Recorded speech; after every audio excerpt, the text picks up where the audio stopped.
ಸಾಕಷ್ಟು ಪ್ರಕರಣಗಳು ದಾಖಲಾಗ್ತಿರೋದು. ಇದಕ್ಕೆ ಸಂಬಂಧಪಟ್ಟಂತೆ ಏನು ಹೇಳ್ತೀರಾ? ಈ ಪ್ರಕರಣ ಪರ್ಟಿಕ್ಯುಲರ್ಲಿ ಜೊತೆಗೆ ಭಕ್ತರಿಗೆ ಏನು ಹೇಳೋಕೆ ಇಷ್ಟಪಡ್ತೀರಾ ಅಂತ?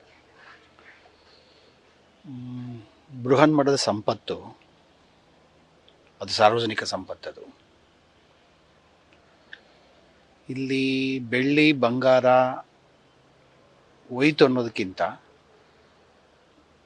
ಶ್ರೀಮಠದಲ್ಲಿರೋ ಭಕ್ತರ ಭಾವನೆ ಕಳೆದು ಹೋಗಬಾರ್ದು. ಒಂದು ವ್ಯವಸ್ಥೆ ಅಂತಂದರೆ ಅದು ನೂರಾರು ಸಾವಿರಾರು ಭಾವನೆಗಳನ್ನು ಒಳಗೊಂಡು ನಿರ್ಮಾಣ ಆಗಿರ್ತದೆ. ಶ್ರದ್ಧೆ, ತ್ಯಾಗ, ಸೇವೆ ಅವೆಲ್ಲ ಮಾಡಿದಂಥವ್ರಿಗೆ ಏನಿದು ಶ್ರೀಮಠದಲ್ಲಿ ಅನ್ನೋ ವಾತಾವರಣ ನಿರ್ಮಾಣ ಆಗಬಾರ್ದು. ಹಾಗಾಗಿ ನನಗೆ ಬೆಳ್ಳಿ ಬಂಗಾರ ಕಳುವಾಯಿತು ಅನ್ನೋದಕ್ಕಿಂತ ಭಕ್ತರ ಭಾವನೆಗಳಿಗೆ ಧಕ್ಕೆ ಆಗದಂಗೆ ವ್ಯವಸ್ಥೆ ಇದ್ದರೆ ತುಂಬ ಒಳ್ಳೆಯದಲ್ವಾ.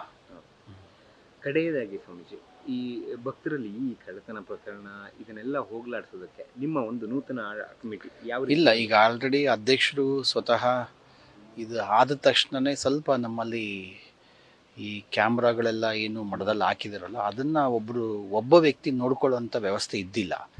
ಈಗ ದಾಸೋದಲ್ಲಿ ಕ್ಯಾಮ್ರಾ ಇದೆ, ಮುಂಭಾಗ ಆನೆ ಬಾಗ್ಲ ಹತ್ರ ಕ್ಯಾಮ್ರಾ ಇದೆ, ಮತ್ತು ಈ ರಿಸೆಪ್ಷನ್ ಹತ್ರ ಕ್ಯಾಮ್ರಾ ಇತ್ತು. ಇದನ್ನೆಲ್ಲ ಒಂದು ಸೆಂಟ್ರಲೈಸ್ ಮಾಡಬೇಕು, ಒಂದು ಕಡೆ ಒಂದು ರೂಮಲ್ಲಿ ಇಟ್ಟು ಸುಮಾರು ಒಂದು 6-7 ಲಕ್ಷ ರೂಪಾಯಿ ಕೊಟೇಶನ್ನ ಮೊನ್ನೆನೇ ತರಿಸ್ಬಿಟ್ಟು ಇದೊಂದು ತನಿಖೆ ಹಂತದಲ್ಲಿತ್ತು. ಹಾಗಾಗಿ ಇನ್ನೊಂದು 3-4 ದಿವಸದೊಳಗಡೆ ಶ್ರೀಮಠದಲ್ಲಿ ಸಮಗ್ರ ಎಲ್ಲ ಕಡೆಗೂ ಕ್ಯಾಮ್ರಾದ ಕಣ್ಣು ಇದ್ರೇ ಮಾತ್ರ ನಾವು ನೋಡ್ಕೊಳ್ಳಿಕ್ಕೆ ಸಾಧ್ಯ ಅನ್ನುವಂಥ ಯೋಚನೆ ಮಾಡಿ ಅಧ್ಯಕ್ಷ ಆಲ್ರೆಡಿ ಆದೇಶ ಮಾಡಿದ್ದಾರೆ. ಓಕೆ. ನ್ಯೂಸ್ ಫಸ್ಟ್ ನಿರ್ಭೀತಿಯಿಂದ ನಿಮ್ಮ ಪರವಾಗಿ.